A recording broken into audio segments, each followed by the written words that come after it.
দারুণ এক জয় দিয়ে বিপিএল মিশন শুরু করেছে রংপুর রাইডার্স। ঢাকা ক্যাপিটালসের বিপক্ষে 40 রানের বড় ব্যবধানে জয় দিয়ে বিপিএলের একাদশ আসর শুরু করল দলটি। এই জয়ে বল হাতে গুরুত্বপূর্ণ অবদান রেখেছেন শেখ মেহেদী। ঢাকা ক্যাপিটালস প্রথমে ভালো শুরু করলেও শেষ পর্যন্ত বাংলাদেশি এই স্পিনারের বিষেই মূলত পথ হারিয়ে ফেলে।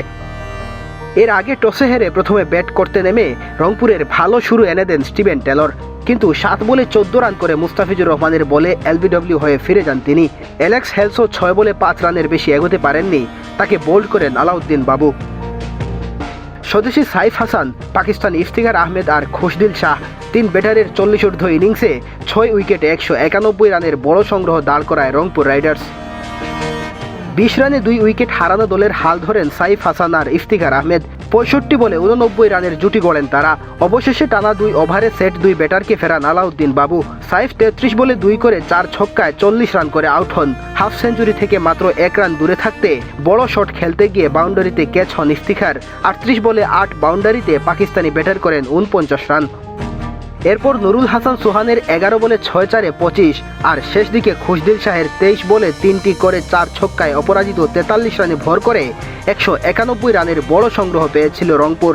আলাউদ্দিন বাবু 3 উইকেট পেলেও খরচ করেছেন 43 রান। 27 রানে 2 উইকেট শিকার করেন মুকিদুল ইসলাম মুগ্ধ।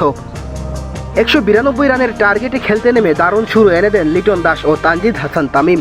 সাইফুদ্দিনের বলে আউট হওয়ার আগে 65 রানের পার্টনারশিপ গড়েন তারা। 19 বলে 30 রান করে আউট হয়ে ফিরে গেলে হাবিবুর রহমান সোহানকে সাথে নিয়ে এগিয়ে যান লিটন দাস, কিন্তু সোহানকে নিয়ে বেশিক্ষণ টিকে থাকতে পারেননি লিটন।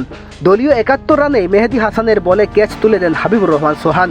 এরপর 73 রানেই একই পথে হাঁটেন লিটন। মেহেদী হাসানের বলে অ্যালেক্স হেলসের হাতে ক্যাচ দিয়ে প্যাভিলিয়নে ফিরে যান ঢাকা ক্যাপিটালসের এই উইকেট রক্ষক ব্যাটার।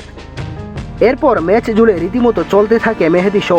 একই ওভারের 5ম বলে ফরমানুল্লাহকে সরাসরি বোল্ড আউট করে সাজগড়ে পাঠান এই স্পিনার।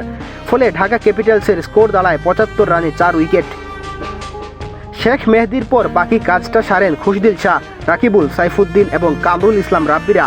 ফলে নির্ধারিত 20 ওভার শেষে 9 উইকেট হারিয়ে 151 রানে গিয়ে থামে তাদের রানের চাকা। আর এতেই বড় জয় দিয়ে বিপিএল যাত্রা শুরু করে রংপুর। মেহেদী হাসান তালহা, বাংলাদেশ প্রতিদিন।